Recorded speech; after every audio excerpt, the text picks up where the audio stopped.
Տաթև Ասատրյանը հայկական շոու-բիզնեսի ամենապահանջված մեդիադեմքերից մեկն է։ Երգչուհու անկեղծությունն ու հզոր ձայնը ստիպեցին մարդկանց սիրել ու հետևել Տաթևի գործունեությանը։ Տաթևը վերջին ամիսների ընթացքում ներկայանում է իր մեծ մենահամերգներով, ինչպես Երևանում, այնպես էլ եվրոպական մի շարք քաղաքներում։ Ինչպես արդեն նշել ենք, Տաթևի պրոդյուսերը հենց ամուսինն է՝ Նարեկը։ Զույգն այս օրերին գտնվում է Բարսելոնայում, որտեղ էլ կայացել է Տաթևի հերթական մենահամերգը։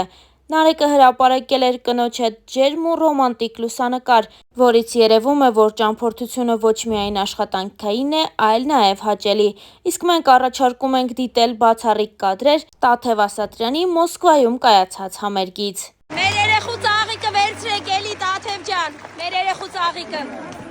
մեր երեխեն այլի։ Շնորհակալ եմ սիրելիներս։ Գրիշան էր Ասատրյան, Արամ Ասատրյանի թորը, միատ եկեք բարձր նախարարեք։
Գիտեմ լինում է Մոսկվայում մի որևիցե ինչ-որ առիթ, որը որ վերջում չի վերջանում Սուսոյովս։ Սուսոյի այսեն սիրուն, մի հատ խնդրում եմ ես ամառային վիրանդան նայեք ինչ սիրուն է, էլի։ Իրա մոտ ամեն ինչը ճաշակով ու սիրուն է ու իրա ձեռը այնքան աղուհացով է ինքը։ Չի թողում ոչ մեկը սոված գնանք ես երկրից, մեռնեմ ջանից, Սուս ջան, սպասիբը ցավը տանեմ, գստիպրիմ սիրուն սպասում էին մեզ։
Ասեք որ ես ուզում եմ մեր հին ուսանների երգերը երկար կյանք ունենան, Ու եթե ես նոր սերունդ եմ համարվում ու ես պիտի դա անեմ, ուրեմն ես պիտի դա անեմ։ Ես ուզում եմ մի հատ հին ու սիրուն երգ եմ պատրաստել ձեզ համար, վստահ եմ, որ գիտեք, ում երգն է, ամանավանդ լեգենդար մարդու երգը։